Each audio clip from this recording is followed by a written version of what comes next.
It's Friday. I'd like to read from the book of Isaiah, chapter 58.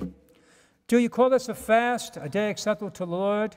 This, rather, is the fasting that I wish, releasing those bound unjustly, untying the thongs of the yoke, setting free the oppressed, breaking every yoke, sharing your bread with the hungry, sheltering the oppressed and the homeless, clothing the naked when you see them, and not turning your back on your own.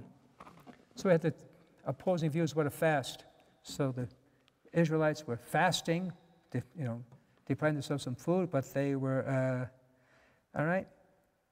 cheating in their business affairs, oppressing people. I say, what kind of fast is that? Never mind giving up food. This is what I want. When you're kind and gracious, help the downtrodden, help those in need. It's much, much more important than you not having a donut or drinking coffee.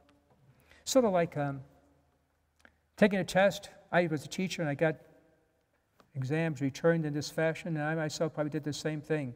We take a test and there's a question, all of a sudden you look at it and think, oh my gosh, you get nervous. Not just some questions, but most of the questions, and you think, this is not what I studied. For some reason, you studied the wrong material. You thought what you studied was more important, and what he's asking now, you heard it, but you didn't think it really mattered all that much. And now you don't have enough material.